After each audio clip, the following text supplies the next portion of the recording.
Hello, everyone, and welcome this morning to the Human SOS show.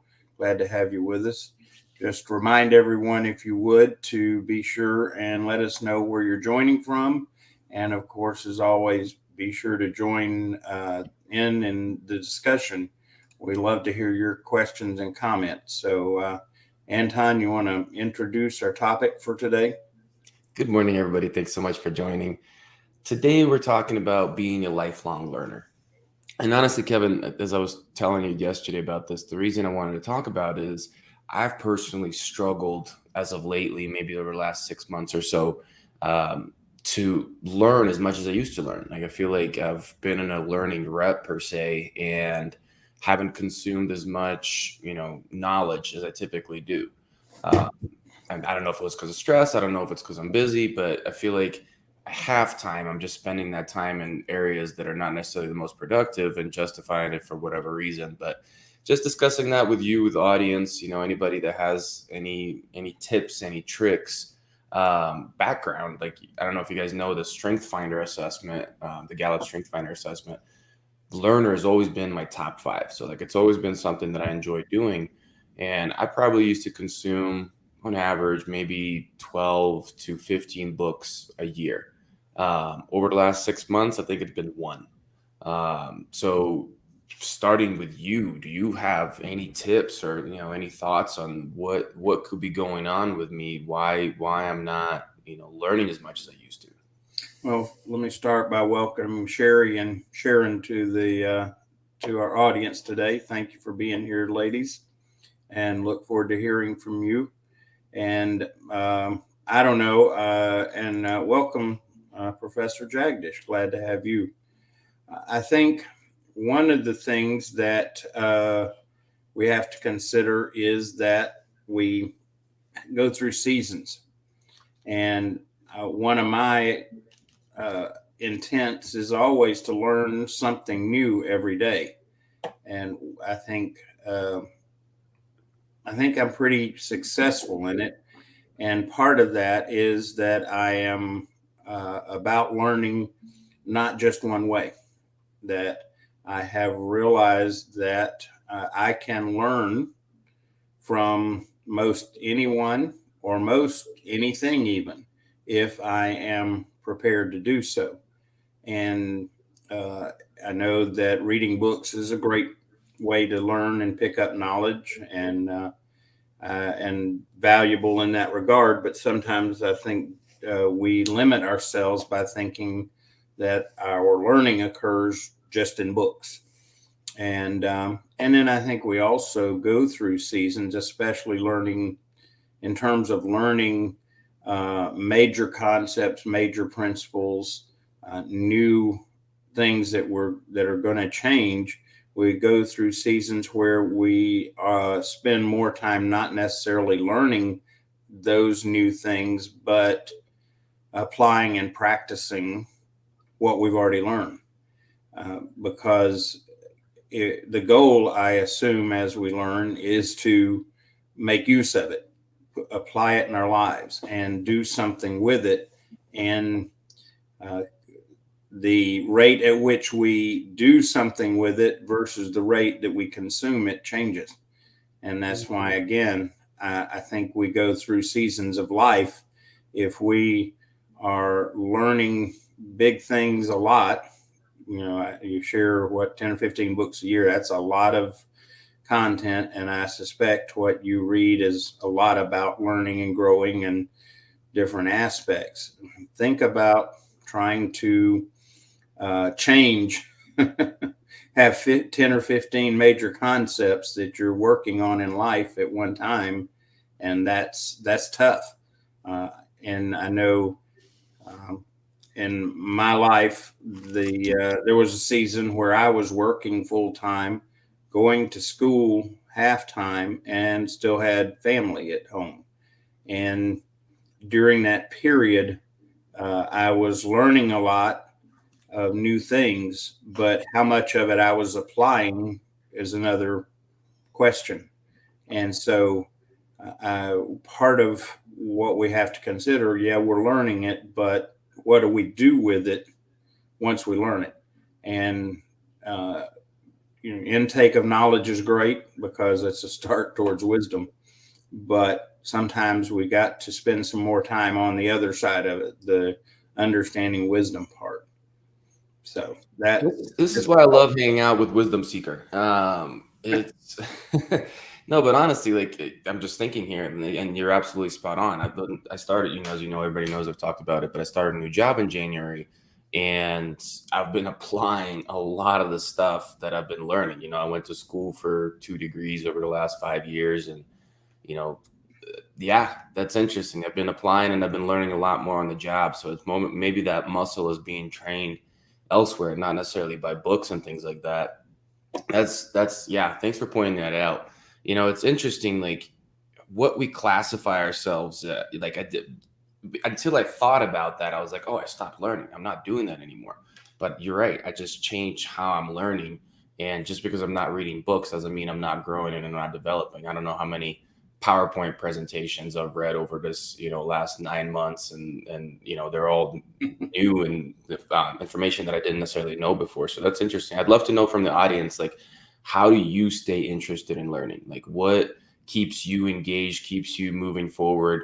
And same question to you, Kevin. Next is like, what keeps you, curious and staying curious about the world, and whether it be people, whether it be things, to continue to learn as you say you do every day.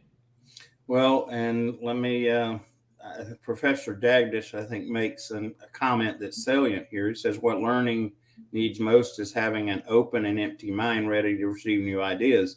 I think some part of it is at times our mind gets saturated. Mhm. And if we're saturated, then we have to say, okay, what what will I do with all this?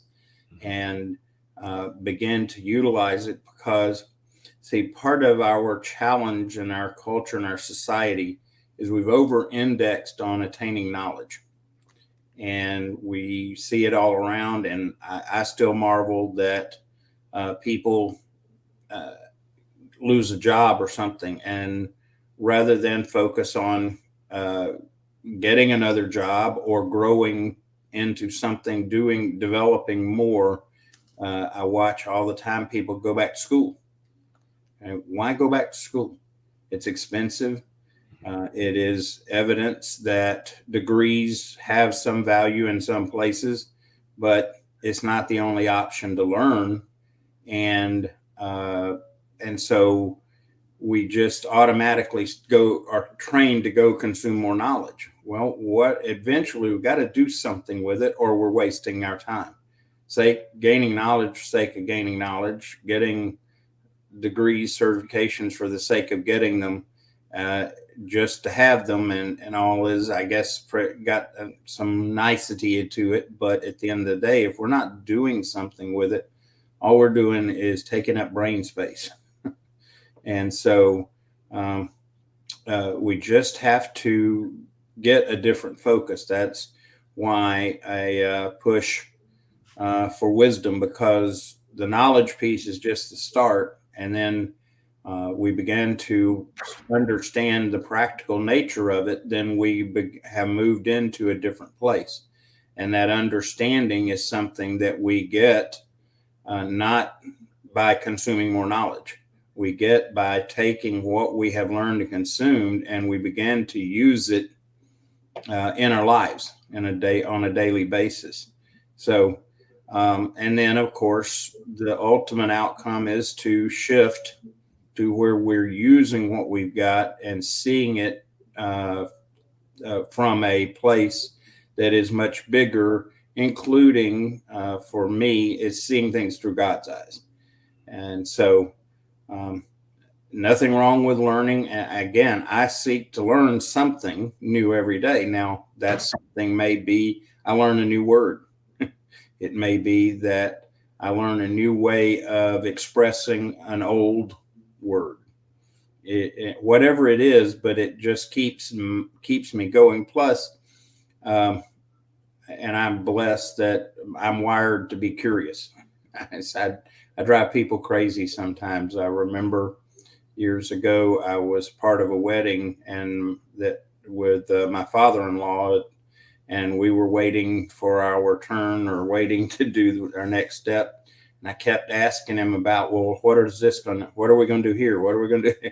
Finally, he said, stop asking. I don't know. And it was rather comical. No, But I like that comment about, emptying or opening and emptying our mind. I think that's mhm, very true. I think just even from like, neurology standpoint and how our brain works, we can't be trying to learn when we're running a million miles per hour in our heads. And your comment on school, I'm laughing inside my head because, I went and got an MBA, cool MBA, did what you said not to do, right? Like go, change a job, go get a degree.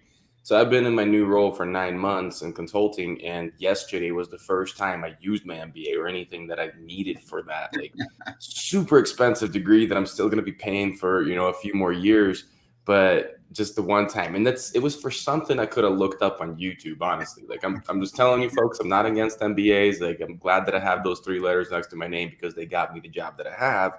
That opened up a lot of, future for me. But, when it comes down to actual learning, yeah, that was a really, really expensive YouTube video. Like, that's, yeah, yeah, it's I could go off on a number of statistics that are interesting, but welcome, Pastor Emmanuel and Atif. We haven't heard from in a while. Good to have you back, Atif. Let's see what some of our comments. Sherry's got a comment. Learning something new and different is necessary. Try learning a new hobby that does not align with business. This will help and open your mind to new things. Again, yes, lifelong learning is about keeping our brain muscle. And I know, Anton, you're probably going, what? Brain muscle more exercised, as contradictory there in physical terms. But um, as I am growing older and watching family, my mom in particular, uh, who a comparison. I watch my mom and I watch my aunt, and they're at different places at their ages with their mental and emotional state. And the direct correlation seems to be involvement in learning new things and meeting new people, and the value of that in keeping our mental and emotional well-being developed. And so new hobbies, we think, okay, we keep doing our old hobby in a different way. I'm not sure that's as valuable as doing something completely new. One example of that is when I broke my right arm a few years ago, and I was casted or in a sling for 12 weeks, and I had to learn a lot of new ways to do things. First, one-handed, and then you throw in I'm right-handed and having to do it with left hand. And I think those are the kinds of things that help keep us fresh and not just taking in knowledge, but applying, doing something with it. And so, again, our cultural indexing, over indexing on gaining knowledge versus the value of doing something with it, I think is part of the challenge that we face. And I think about people talking about reading 30 books a year and all this stuff, and I'm going, wow, that's impressive, but what did you do with it? And I don't hear a lot of, well, because of book number 20, this changed my life and I'm doing something different.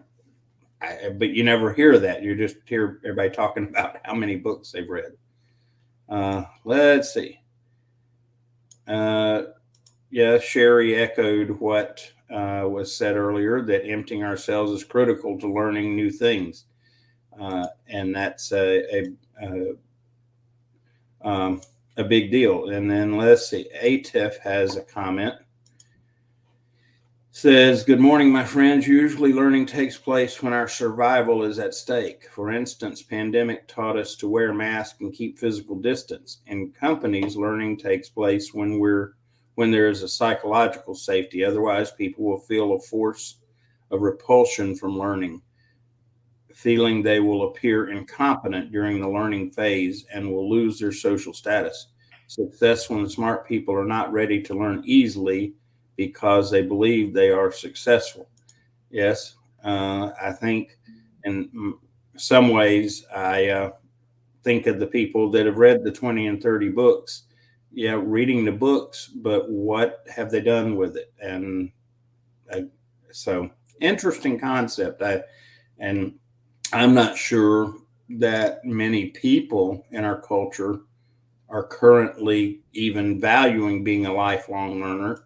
And that goes to a whole different concept. I think we've locked up learning in the jails of education and forget that when we can learn, when we're open to learning, like I said earlier, from anybody or anything, it changes because we encounter people and things on a regular basis. And when we're prepared to learn from that rather than waiting to be taught or to learn it from one source, I think we're more opportunity to learn, just sheer probability. And I know you well enough to know you may not have read as many books, but you are learning regularly because you're as curious, I think, as I am, especially in the area of health and fitness. I suspect a day doesn't go by that you are looking at different ways, new ways to learn and apply about health and fitness and what we're all about is in human SOS. So, just a thought.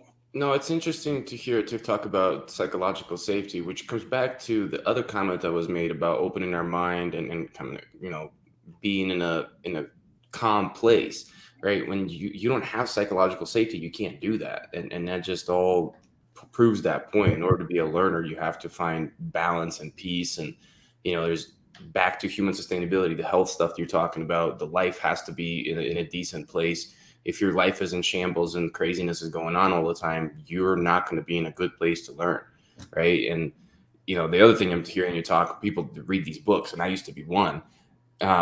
It's all about looking at learning as really broad, right? Really getting big, wide view of it, but not deep. And I think that that's what most of the learning in our society has become, is just scratching the surface on a bunch of many different topics, but not really getting deep, because deep learning takes a lot more effort. It takes a lot more, clear head. It takes a lot more conscious intentionality behind our actions and our steps. It takes a plan, all these different things. It doesn't require college, but it does require those kind of things. Welcome, Rick. Welcome, Wendy. Welcome, Dr. Vimla. Glad to have you with us. And yes, that's why I am pressing more and more to encourage people to, rather than stopping at knowledge, dive deeper, go drive towards wisdom. And more, I'm seeing a lack of that intentional move towards going deeper. And the ultimate depth of gaining knowledge is wisdom. And that when we begin to have wisdom, our view of ourselves, our view of the world, the people around us is very, very different at that point. All right, we got a number of comments here, Anton, so let's see if we can't wade through them. Sharon says, for me, I learned a lot on the job and applied it to help others by doing technical writing and training. I used to tell young people to be like a sponge, absorb as much as you can. And I think a key thing here from Sharon's comment is we take in all of this. One of the things we need to do with it is to share it with others. And in fact, from a pedagogical standpoint, the best way to retain things is teach it. And that drives us below the surface as well. Your thoughts on Sharon's comment? No, absolutely. I mean, it's teaching, but the other part about being a sponge, it's make sure that you're not sponging too much, right? Like Yeah. it's every sponge has a limit. You can only soak up so much, and we have to be careful selecting what we're soaking up, right? A lot of time, and this is me now versus me 10 years ago, who used to like, okay, you're willing to share some information, let me absorb it, let me try to take it in. Now me goes, you know what, that information may not fit my grand scheme of where I want to be, what I want to learn, and things like that, and being selective with it. And it doesn't mean that we're not listening, it doesn't mean that we're not, giving people the time to hear them out, but it's going like, okay, this is not something I have to, memorize. It's not something I really have to embed in my head, and this is not something I want to reteach. But if you're reteaching stuff, you're obviously enjoying it, and it's something that you care about, and definitely is a great way to learn. Well, and I'll give a life example. I came to a place of faith, wow, coming up on 50 years ago. And as a young Christian, I consumed so much knowledge, biblical knowledge, knowledge from people that were very much wiser than I am, and did that for several years. The problem was between age and a lack of intentionality in gaining wisdom, even the knowledge I had became a problem for me because it affected my attitude and actually became prideful in my knowledge.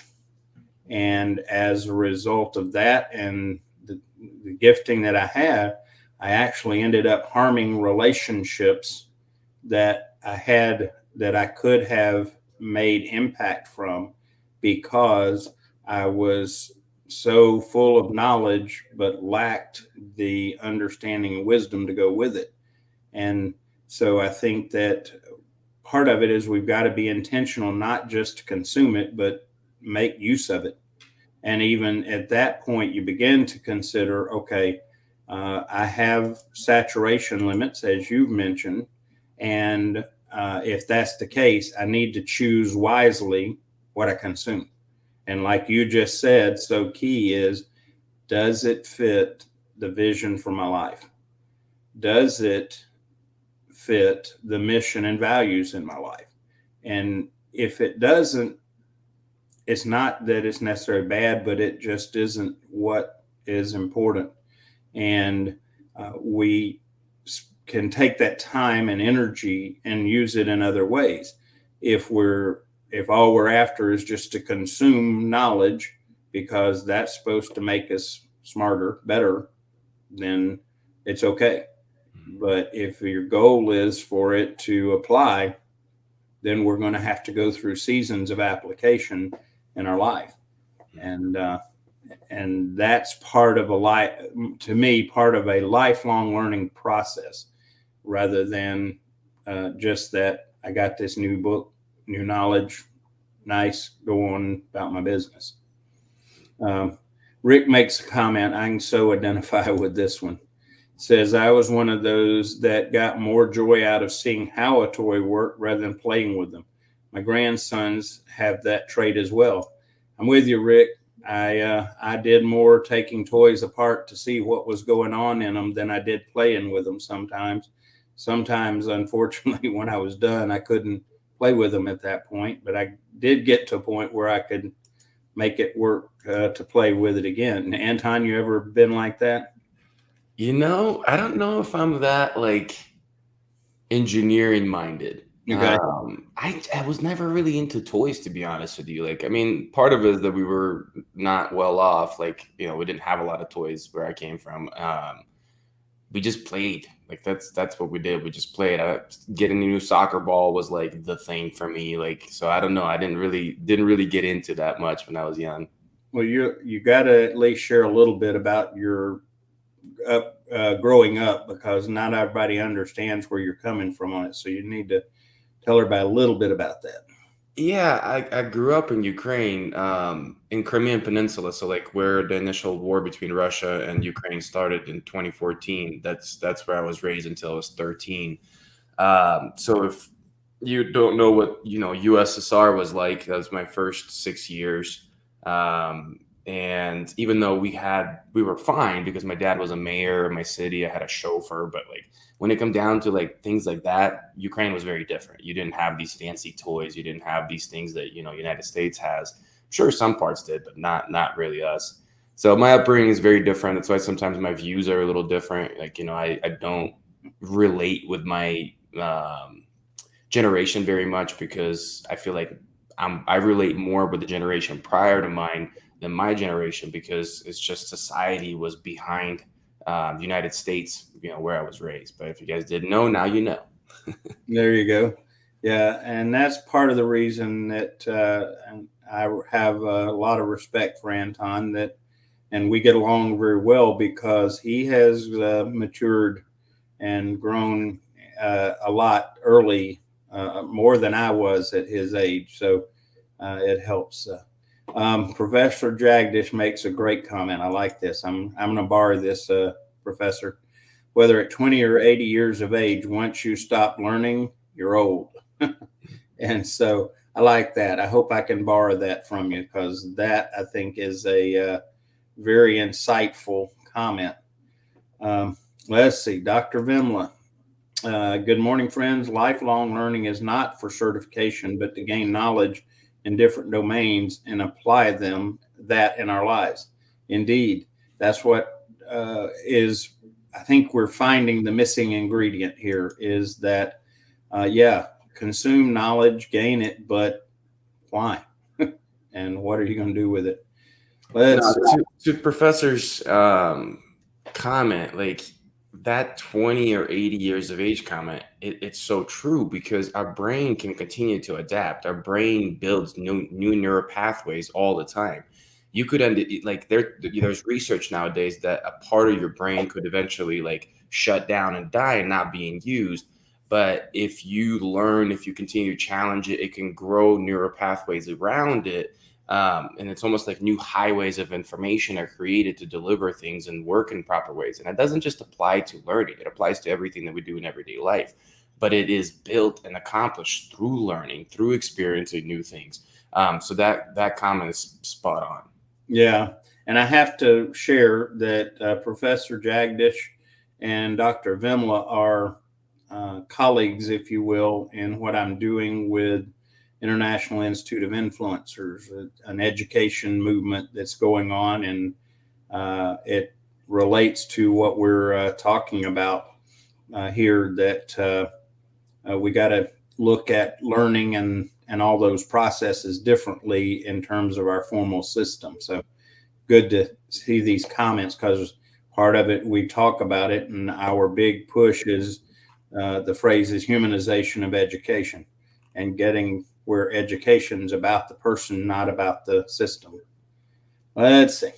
Professor Jagdish makes a comment. We all learned a lot during the down period. Operating on Zoom is one of the most important. Yes, it's really funny now. We even have, what is it, Zoom dress or Zoom professional dress, where you may be wearing coat and tie on the top and a pair of shorts and flip flops on the bottom.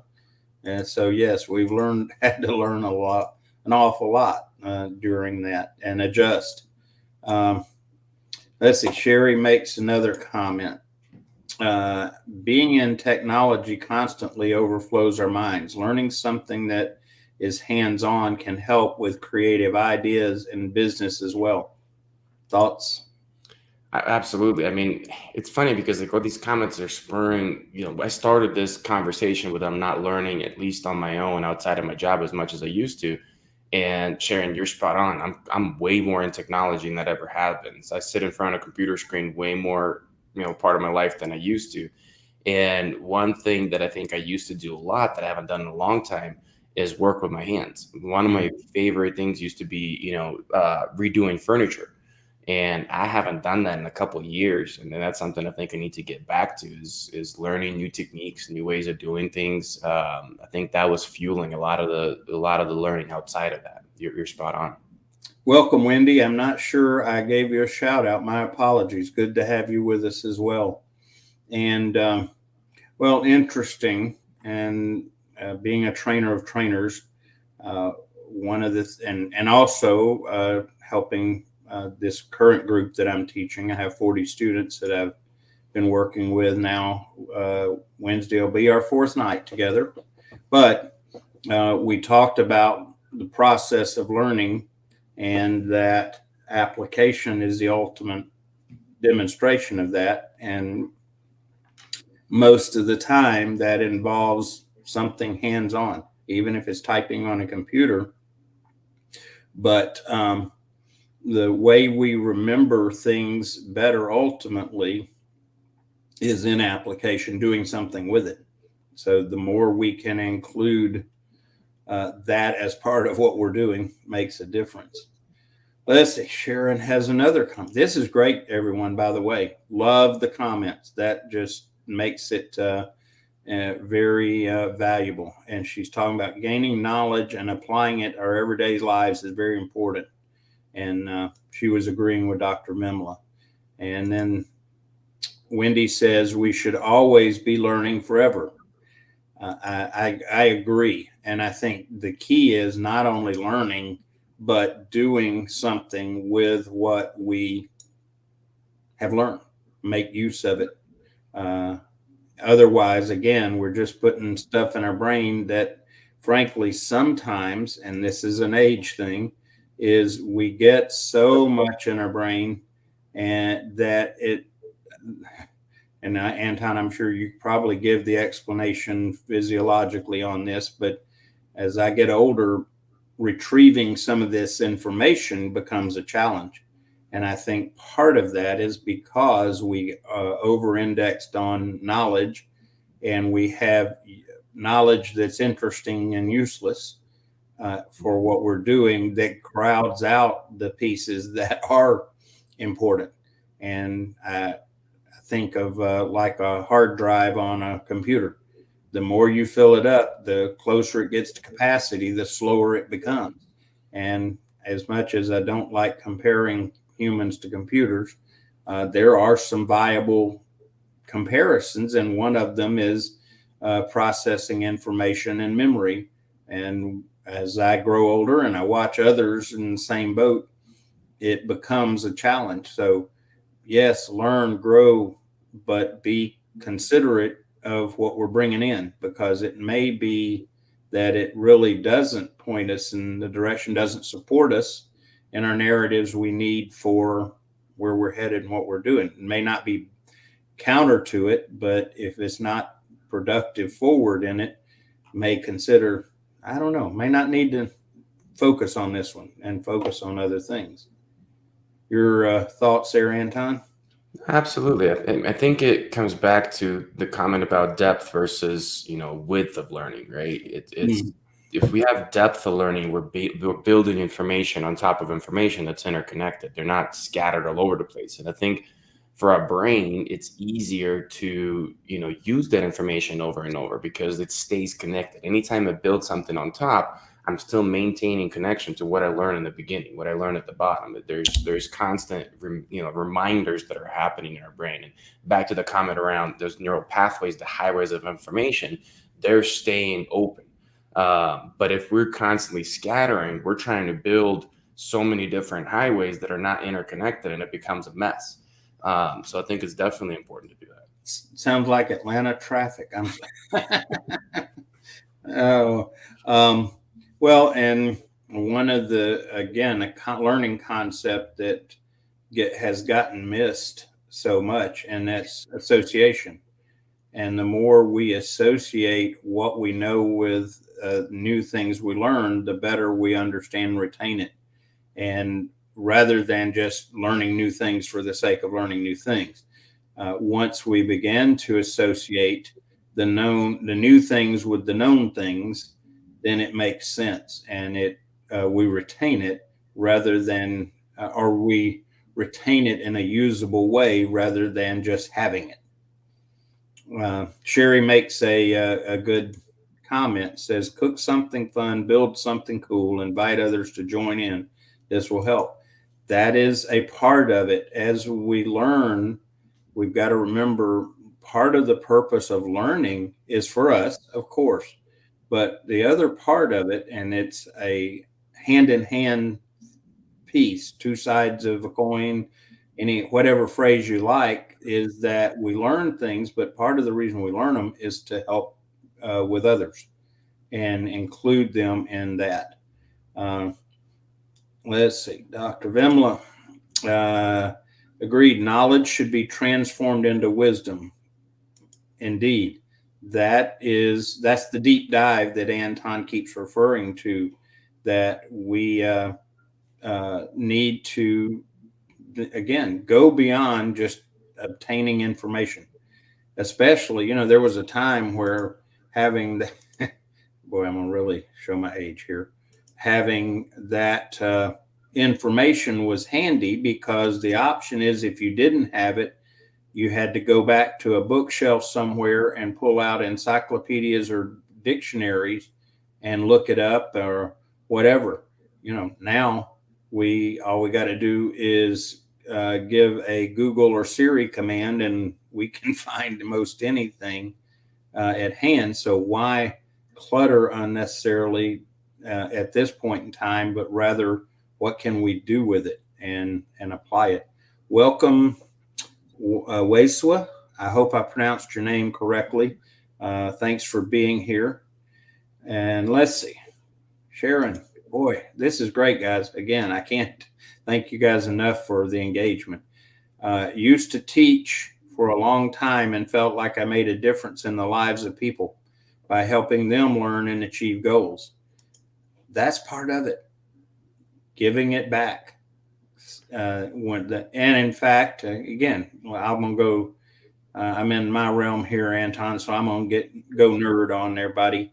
When you look at pedagogy and learning, the most that rate of retention for us is when we teach other people.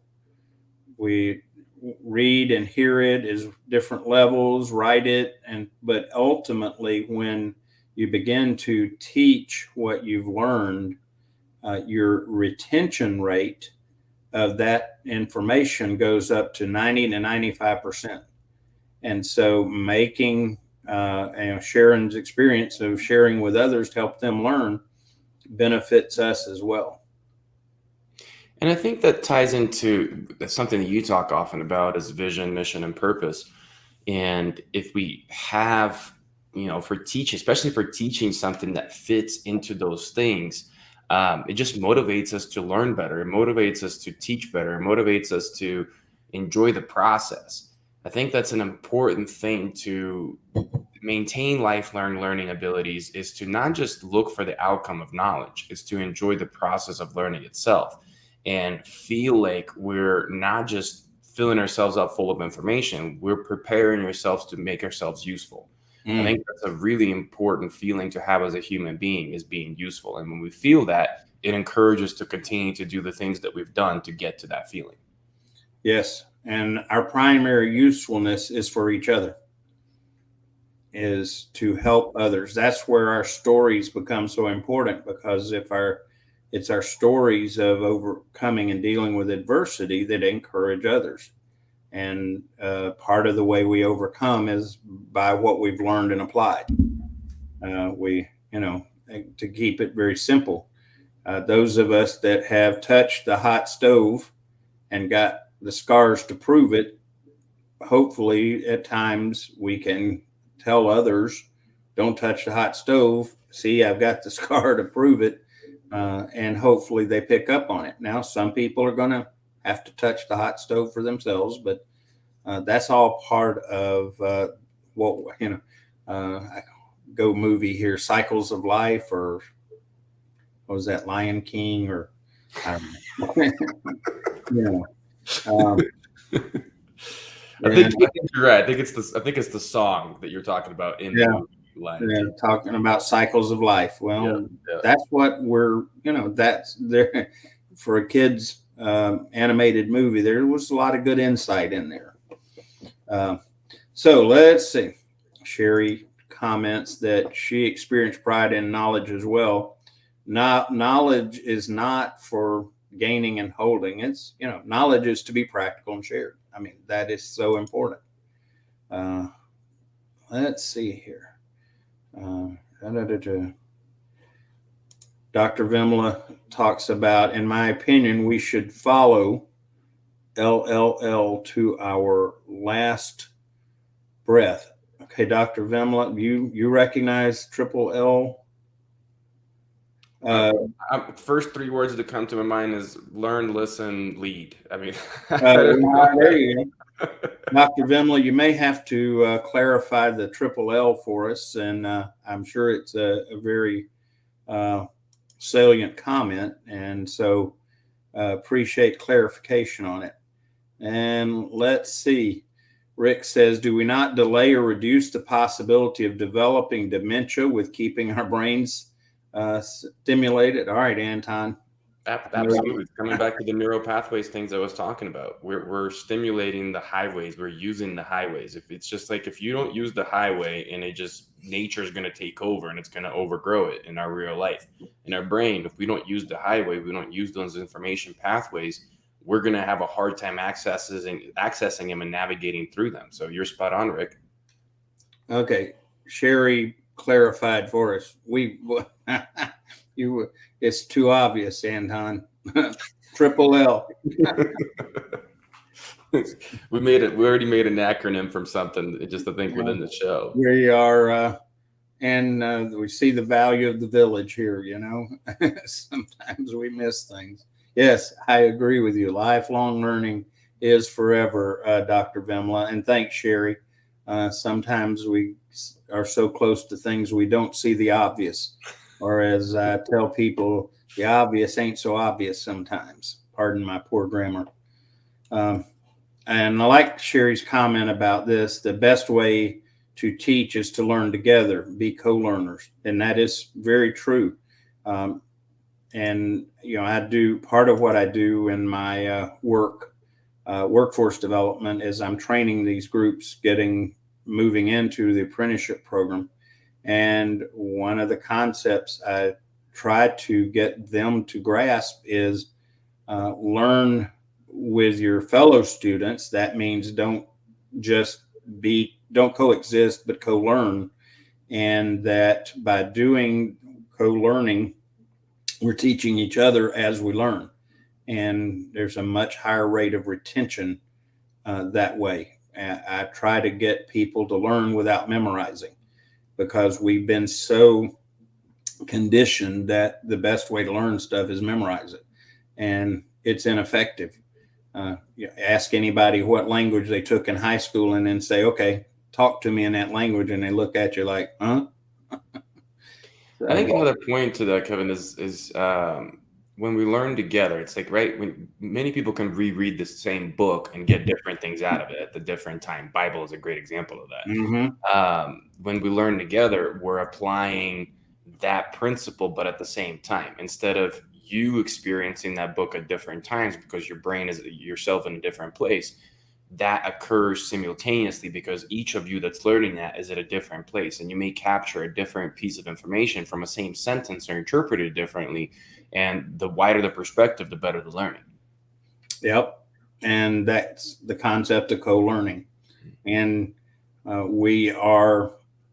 that's where our uniqueness becomes valuable. And we should appreciate and use those uniqueness by including people that are different from us around us.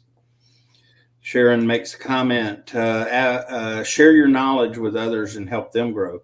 There used to be people that would be afraid to share their knowledge. Yeah. And I understand, because we've got some other baggage that we're challenged with, but the value again of the people around you is their perspective, their knowledge or understanding, even of the same words.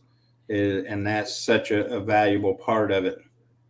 Let's see, Sherry's comment. I always learn something from those I am teaching as well. Indeed.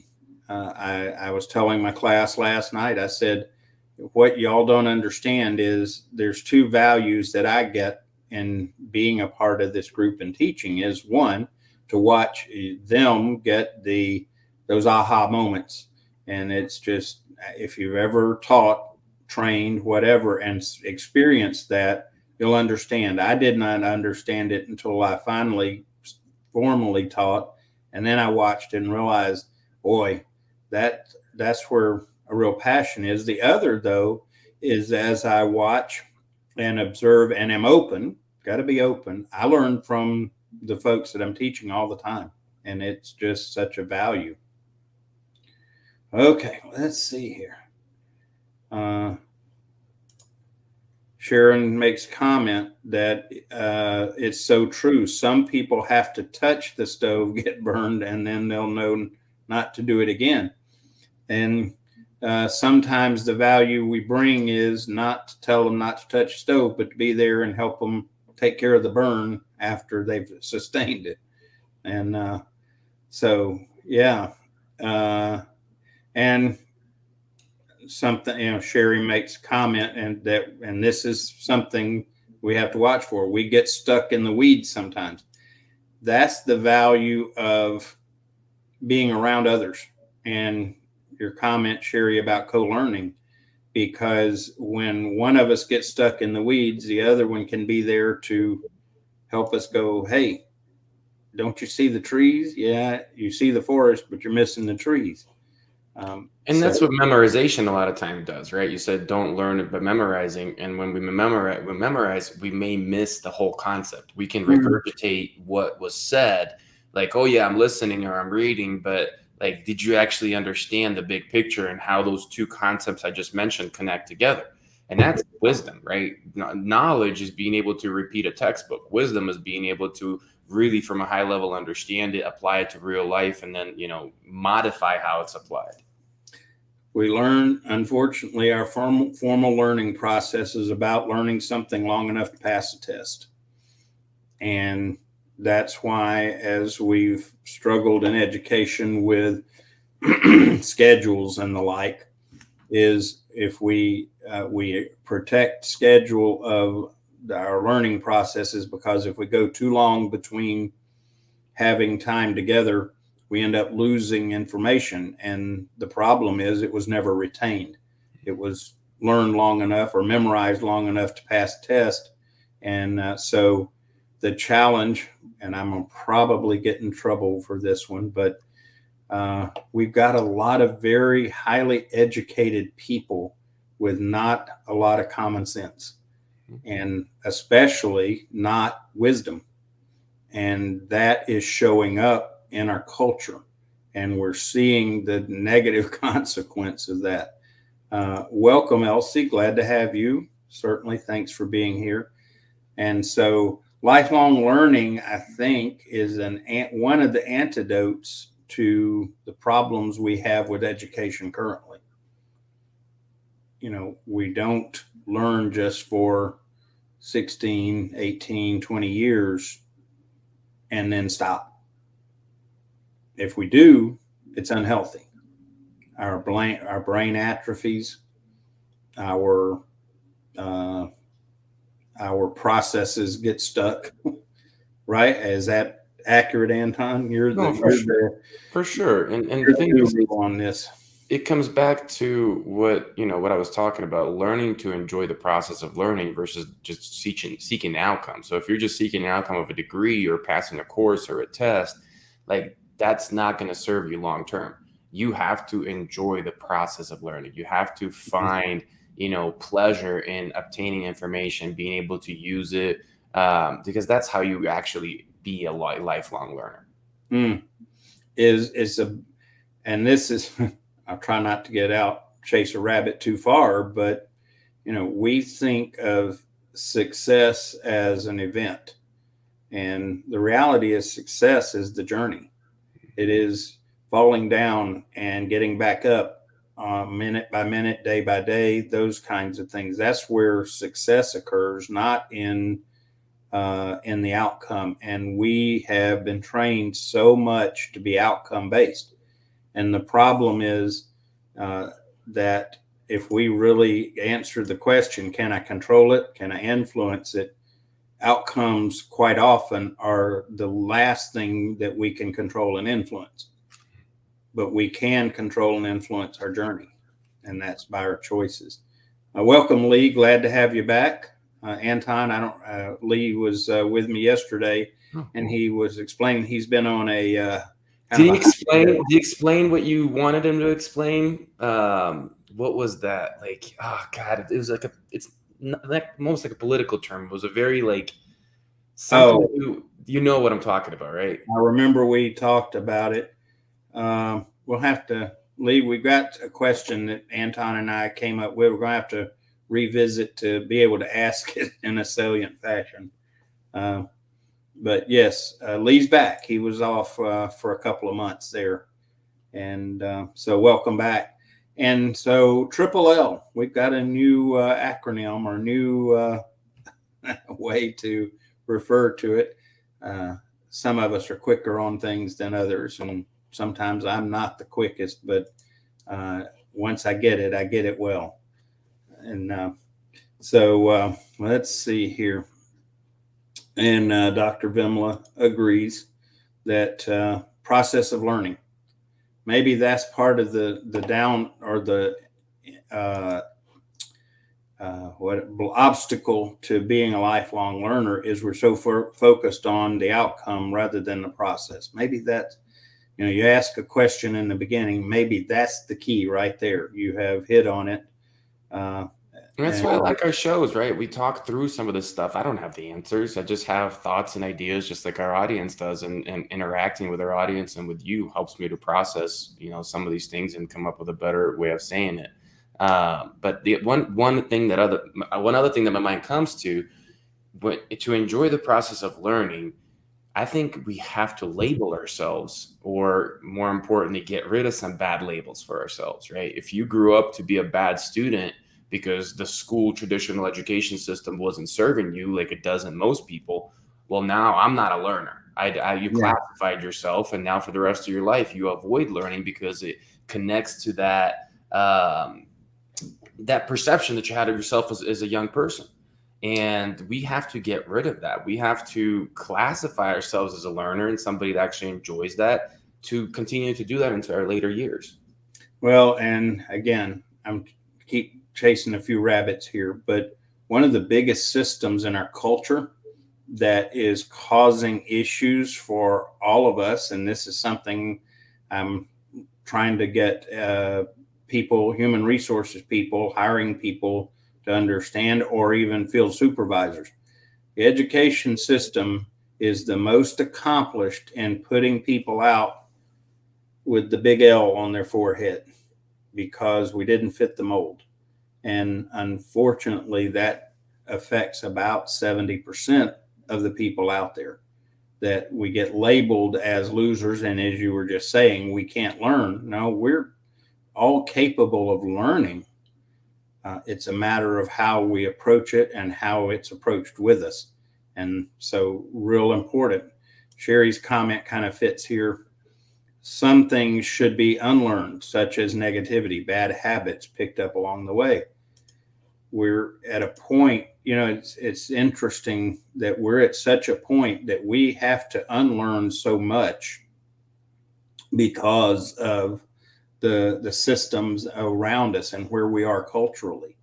Uh, I never thought of having to unlearn probably more than I need to learn, and I think that's part of where we're at culturally, is that we've got to unlearn those narratives. We've got to unlearn those bad habits that are out there. So, very good comment, Sherry. Thank you for that.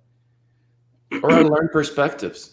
Sometimes that's something that we have to get rid of. It's just not knowledge, is the way we view the world, the way we view people. I mean, I think in order to age well and to age in a way that doesn't make you recluse and somebody that's just always angry and bitter, you have to unlearn perspectives. You have to see things in a new way as the world matures.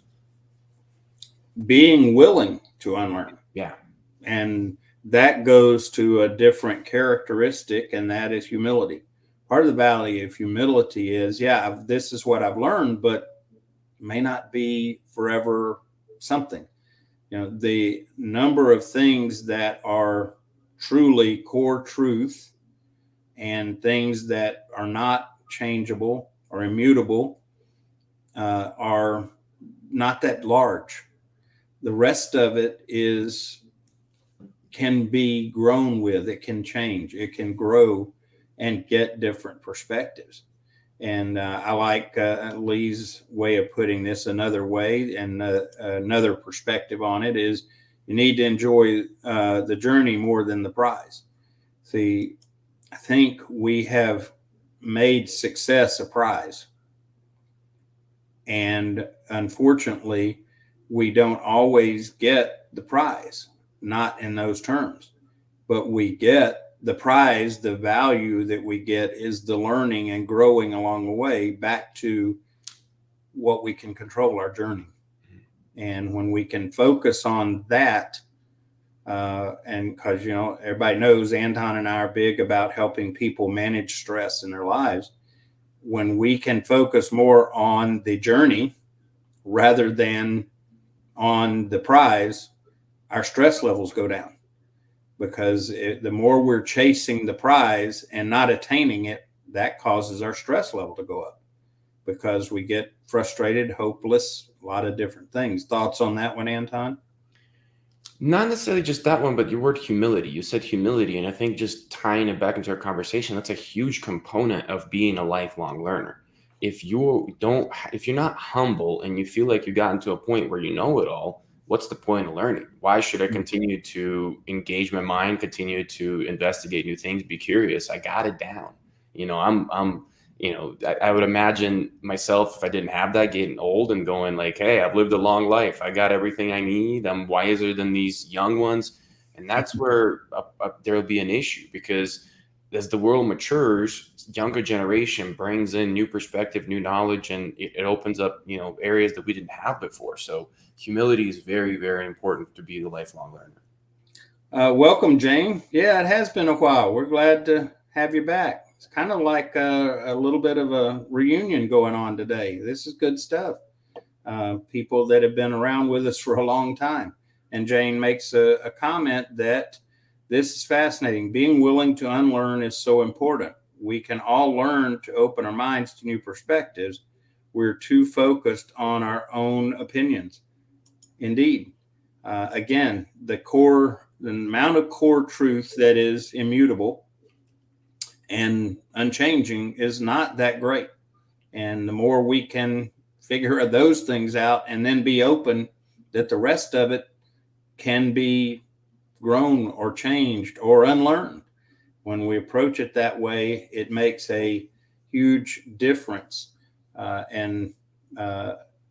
It's we talk about balance. I read a book back in the 70s. Yes, I know I actually could read back in the 70s. I'm that old.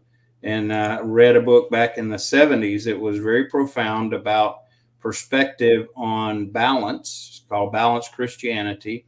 It's an easy read, so I could read it. And but one of the things that it talks about is determining what's essential. Get the what's essential and hold on. Don't move.